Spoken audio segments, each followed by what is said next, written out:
नमस्कार दोस्तों, स्वागत है आप सभी को मेरा YouTube channel global arts class में। और आज हिंदी व्याकरण का एक टॉपिक लेकर आए हैं जो बहुत ही खास महत्वपूर्ण है, जो एग्जाम में अक्सर पूछता है, समास।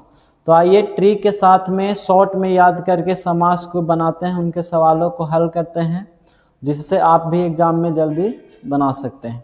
ठीक है, तो चलिए सबसे पहले नंबर समास। समास किसे कहते हैं? तो जब दो या दो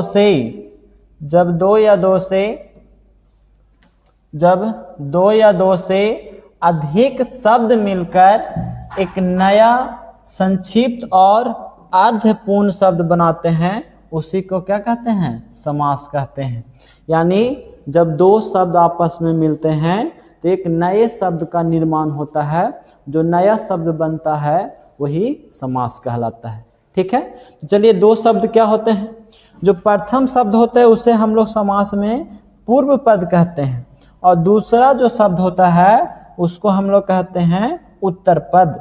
ठीक है, तो देखिए पूर्व पद और उत्तर पद मिल करके समस्त पद बनता है, और जो समस्त पद बनता है वो क्या कहलाता है? समास कहलाता है। ठीक है, जैसे देखिए, जैसे समास है तो इसमें एक होते हैं उत्तर पद, यानी एक होते हैं पूर्व पद और एक होते हैं उत्तर पद। ये दोनों पद मिल करके बना समस्त पद, और ये जो समस्त पद बना यही आपका क्या कहलाया? समास कहलाया। ठीक है, यही आपका क्या है? समास है। ठीक है, जैसे उदाहरण के लिए राजपुत्र, तो राजपुत्र एक समस्त पद हुआ, इसमें पूर्व पद क्या हो जाएगा? राजा, और उत्तर पद क्या हो जाएगा? पुत्र। तो ये समस्त पद राजपुत्र जो हुआ यही आपका क्या है? समास है। ठीक है, उदाहरण के लिए एक और लेते हैं, जैसे नीलकमल है ना, ये कर्मधारय समास है। कैसे है समास पहचानने के लिए हम आपको शॉर्ट तरीका बताएंगे, लेकिन पहले समझते हैं यहाँ। जैसे नीलकमल, तो नील का पूर्व पद हो गया, जो ये पूर्व पद है क्या हो गया? नील, और उत्तर पद हो गया आपका कमल। तो अब ये दोनों मिलकर समस्त पद बन गया नीलकमल, और ये जो नीलकमल है यही आपका क्या है? समास है। ठीक है, चलिए अगला एग्जाम्पल देखते हैं, जैसे माता पिता, तो इसमें भी दो पद है। जैसे पहला पद पूर्व पद, ये क्या हो गया? माता, और दूसरा पद है उत्तर पद, ये क्या हो गया? पिता। ये दोनों पद समस्त पद मिल करके बन गया, क्या बन गया? माता पिता। और यही माता पिता कौन सा समास है? समास है। ठीक है, और जैसे कौन सा समास है? तो द्वंद्व समास है। तो कैसे पहचानेंगे कि द्वंद्व समास है? तो इनको भेदों को शॉर्ट चार्ट से समझते हैं। सबसे पहले जानते हैं कि समास के कितने भेद होते हैं। तो समास को आप लोग जानते हैं कि 6 भेद होते हैं, है ना। समास का कितना भेद? 6 भेद, है ना। एक पहला अव्ययीभाव समास, दूसरा तत्पुरुष समास, तीसरा क्रमधारय समास, चौथा द्वंद्व समास, पांचवा दिग्गु समास, और छठा बहुव्रीहि समास। तो यानी कि समास के कितने भेद? तो समास के 6 भेद होते हैं। एक और समास होता है जिसको हम लोग नैव समास कहते हैं, नैया समास कहते हैं, है ना। वो 7वां है जो एक्स्ट्रा है, वो समास के भेद नहीं है। या ऐसे हम कह सकते हैं कि तत्पुरुष समास का ही एक प्रकार होता है। ठीक है, तो चलिए उसके बारे में भी समझेंगे। तो पहले देख लेते हैं, एक चार्ट हमने बनाया जिसे आप शॉर्ट तरीका में इसको समास को भेदों को पहचान सकते हैं कि कौन कौन सा समास है। इसी को मात्र याद रखना है और सवाल को आप चुटकियों में हल कर दीजिएगा। ठीक है, जैसे देख लीजिए पहला क्या बताया? अव्ययी भाव समास। तो आपको याद रखना है कि अव्ययी भाव समास में पहला पद क्या होता है? अव्यय होता है। हमने आपको 2 पद बताया, एक पहला पद और दूसरा पद। पहला पद को ही पूर्व पद कहा जाता है और दूसरा पद को उत्तर पद कहा जाता है। तो कभी कभी अगर पूर्व पद बोल दें तो कंफ्यूज नहीं होना है, पूर्व पद ही पहला पद है और दूसरा पद ही उत्तर पद है। ठीक है, तो देखिए जो पहला पद अगर अव्यय रहेगा, ठीक है, और उस शब्द को क्या करेगा? दोहराएगा। यानी जिसमें लगेगा कि पहला पद अव्यय हो और या ऐसा हो कि वो शब्द को दोहरा रहा हो, तो वैसे समास के को हम लोग कौन समास कहेंगे? अव्ययी भाव समास कहेंगे। जैसे उदाहरण के लिए देख लीजिए प्रतिदिन, तो देखिए है ना, विग्रह करिएगा तो हो जाएगा ना हर दिन, यानी आज और कल। तो दिन और दिन दोहरा रहा है कि नहीं? तो ऐसे दोहराने वाला जो शब्द हो जाएंगे ये कहलाएंगे अव्ययी भाव समास। ठीक है, चलिए दूसरा तत्पुरुष समास है ना। तो देखिएगा तत्पुरुष समास में उत्तर पद अर्थात दूसरा पद जो प्रधान होता है और इसके बीच में यानी प्रथम पद और दूसरा पद के बीच में विभक्ति चिन्ह क्या रहता है, लुप्त रहता है। तो ऐसे समास को आप पहचान जाइएगा कि कौन समास है, तत्पुरुष समास है। ठीक है, देखिएगा जैसे यहाँ देखिए राजपुत्र, अब देखिए इसमें क्या विभक्ति चिन्ह छुपा हुआ है, तो यहाँ देखिए राजा, राजा का पुत्र, अब इसी को ना कहते हैं राजपुत्र। तो इसमें कौन सा विभक्ति चिन्ह छुपा हुआ है, का। तो जिसमें विभक्ति चिन्ह छुपा रहेगा, जिसमें ही विभक्ति चिन्ह छुपा रहेगा तो उसे हम कौन समास कहेंगे, तत्पुरुष समास। ठीक है, चलिए अगला देखते हैं क्रमधार समास। कौन सा, क्रमधार समास, यानी कि जिसका प्रथम पद विशेषण और दूसरा पद विशेष हो, है ना। यानी ऐसे कह सकते हैं कि दूसरा पद के पहला पद होगा वो विशेषण होगा और दूसरा पद इसमें प्रधान होता है, यानी कि दूसरा पद विशेष होता है। विशेष यानी कि जो संज्ञा सर्वनाम हो, तो संज्ञा सर्वनाम पद रहेगा दूसरा पद और पहला पद विशेषण होगा, है ना। तो दूसरा पद के जो विशेषता बताएगा, अगर पहला पद बताता है तो वैसे समास को हम लोग क्रमधार समास कहते हैं। इसमें एक चीज और ध्यान देना है कि इसका कोई तीसरा अर्थ निकलता नहीं है। उदाहरण के लिए जैसे समझिए नील कमल, अब इसको विग्रह करेंगे तो कमल एक प्रकार से क्या है, संज्ञा है ना, यानी कि विशेष है। ठीक है, और इसका विशेषता क्या है कि कमल कैसा है, नीला है। कमल कैसा है, नीला है। क्या इसका कोई तीसरा अर्थ निकल रहा है, नहीं, कमल की विशेषता बताया जा रहा है ना। तो इसीलिए ऐसे समास को हम लोग कौन समास कह देंगे, क्रमधार समास। अब जैसे एक उदाहरण के लिए ले लेते हैं, एग्जाम्पल में देख लीजिए नीलकंठ, तो इसमें भी विशेषता है कि कंठ कैसा है, नीला है। कंठ कैसा है, नीला है, लेकिन इसमें तीसरा अर्थ छुपा हुआ है। तीसरा अर्थ क्या छुपा है, जिसका कंठ नीला हो, यानी कि इसका तीसरा अर्थ निकल रहा है ना, अर्थात शिव, है ना। तो ये जिसका तीसरा अर्थ निकल जाएगा तो फिर वो क्रमधार समास नहीं होगा, वो हो जाएगा आपका बहुव्रीहि समास। ठीक है, तो जिसका तीसरा अर्थ नहीं निकलता है और पहला पद विशेषण होता है और दूसरा पद विशेष होता है, वही सिर्फ कहलाता है क्रमधारय समास। तो चलिए इसको समझ गए होंगे। चलिए द्वंद्व समास क्या है, आसान है, जिनका दोनों पद क्या है, समान प्रधानता हो, जिसमें दोनों पदों की समान प्रधानता हो, उसे हम कौन समास कहेंगे, द्वंद्व समास।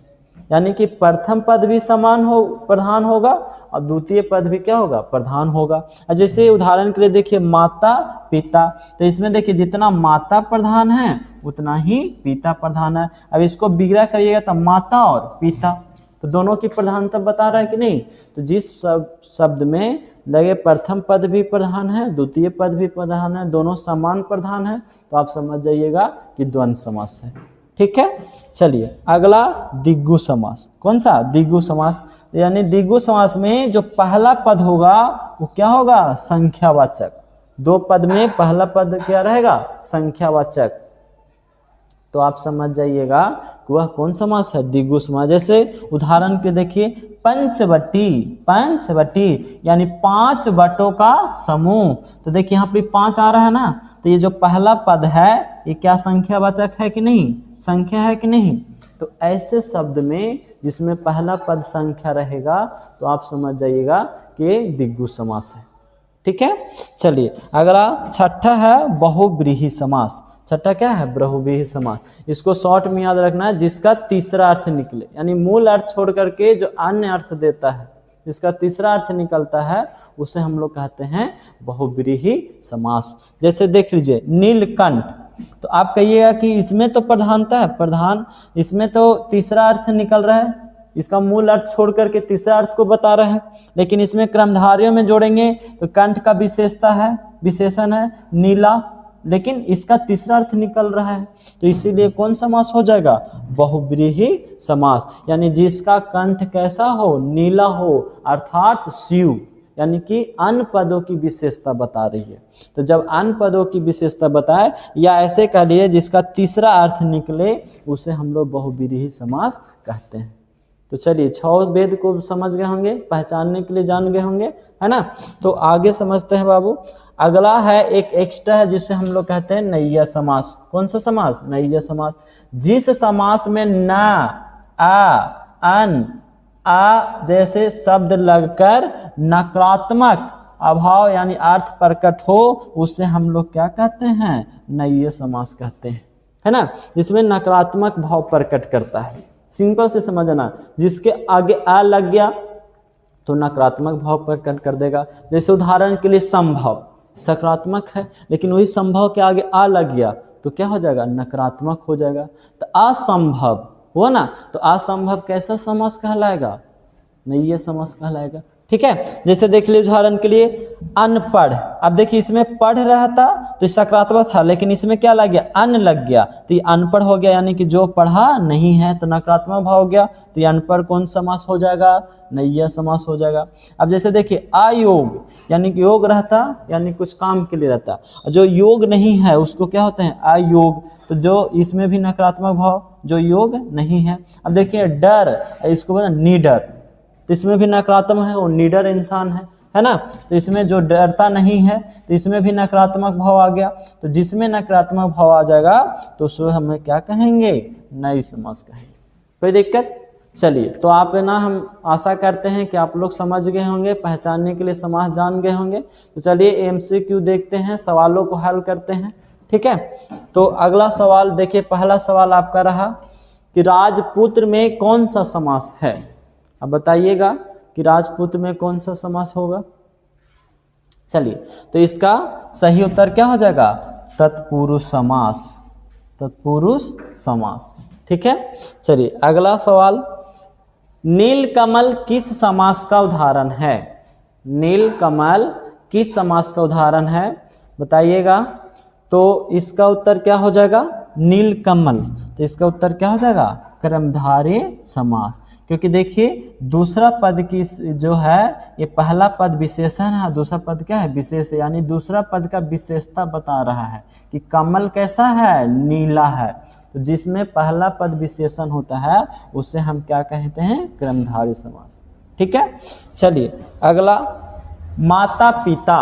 माता पिता, तो माता पिता कौन सा समास हो जाएगा? बताइएगा। इसका उत्तर क्या हो जाएगा? द्वंद्व समास। ठीक है। चलिए अगला, पंचवटी। पंचवटी, पंचवटी में कौन सा समास है? तो इसका सही उत्तर हो जाएगा द्विगु समास। ठीक है। चलिए आगे देखते हैं, नीलकंठ। नीलकंठ किस समास का उदाहरण है? तो अभी हम लोग समझे थे बहुव्रीहि समास। ठीक है।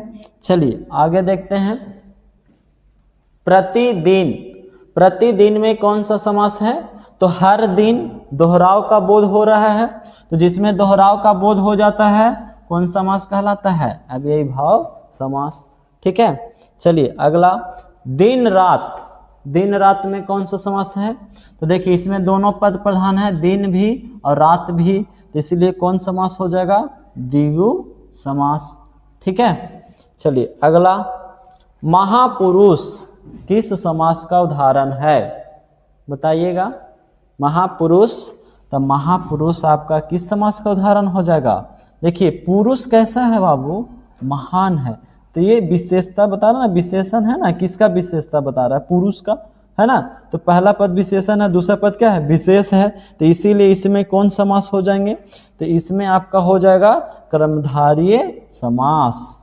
ठीक है। चलिए बी ऑप्शन सही है। अगला, अनपढ़। अनपढ़, अब देखिए पढ़ के आगे क्या लगे? अन, तो नकारात्मक बोध कर गया कि नहीं? तो जिसमें नकारात्मक बोध हो जाता है वो क्या कहलाता है? नकारात्मक भाव प्रकट करता है, तो उसे क्या कहते हैं? नैया समास कहते हैं। ठीक है। अगला, जलपान। जलपान, तो जलपान में कौन सा समास है? तो देखिए जल के लिए पान है ना, पान करने के लिए जल है ना, तो इसीलिए आपको कौन सा समास हो जाएगा? तत्पुरुष समास। क्योंकि इसमें के लिए जो है ना वो विभक्ति छुपा हुआ है। ठीक है। तो इसीलिए कौन सा समास हो जाएगा? तत्पुरुष समास। चतुर्भुज किस समास का उदाहरण है? चतुर्भुज यानी जिसका 4 भुजा हो। उसी को ना कहते हैं चतुर्भुज अर्थात विष्णु। तो इसका सही उत्तर क्या हो जाएगा? सी हो जाएगा, बहुव्रीहि समास। चलिए अगला, सुख दुख। सुख दुख में कौन सा समास है? तो सुख दुख दोनों में प्रधानता है, सुख भी और दुख भी, तो कौन सा समास हो जाएगा? द्वंद्व समास। ठीक है, चलिए अगला, आयोग। आयोग में कौन सा समास है? तो आयोग में आपका ये हो जाएगा नैय तत्पुरुष समास। घबराना नहीं है, अगर नई समास भी रहेगा तब भी उत्तर होगा नैय तत्पुरुष, क्योंकि हम बताए थे नैय जो समास होता है तत्पुरुष का ही प्रकार होता है। चलिए देखिए अगला सवाल है 14 नंबर, त्रिलोकी किस समास का उदाहरण है? त्रिलोकी आपका सही उत्तर क्या हो जाएगा बताइएगा? तो इसका सही उत्तर हो जाएगा द्विगु समास, है ना। तो इसका सही उत्तर वो क्या हो जाएगा? ए। ठीक है, चलिए अगला सवाल, यथाशक्ति में कौन सा समास है? यथाशक्ति, तो यथाशक्ति देखिए इसमें अव्यय लगा हुआ है, तो इसीलिए हो जाएगा कौन समास? अव्ययीभाव समास। चलिए अगला, गृह प्रवेश। गृह में प्रवेश, तो कौन समास हो जाएगा? तत्पुरुष समास। अगला, पीताम्बर किस समास का उदाहरण है? तो पीताम्बर किस समास का उदाहरण है? बहुव्रीहि समास। ठीक है, चलिए अगला, अमंगल। अमंगल में कौन सा समास है? तो अमंगल में कौन सा समास हो गया? नैय समास। ठीक है, चलिए अगला, हाथ पैर। हाथ पैर में कौन सा समास है? तो हाथ पैर हो गया आपका द्वंद्व समास। ठीक है, अगला, राजमहल। राजमहल में कौन सा समास है? तो राजमहल, राजमहल में कौन सा समास हो जाएगा? तो तत्पुरुष समास, है ना, यानी कि राजा का महल, इसमें का विभक्ति छुपा हुआ है, तो इसका सही उत्तर क्या हो जाएगा? तत्पुरुष समास। ठीक है, चलिए तो ये रहा आपका उत्तर बाकी का। तो इस क्लास में आपको आशा करते हैं कि समझ में आया होगा। ऐसी और वीडियो देखने के लिए सब्सक्राइब करें और चैनल को लाइक करें। तब तक मिलते हैं अगले वीडियो में। जय हिंद।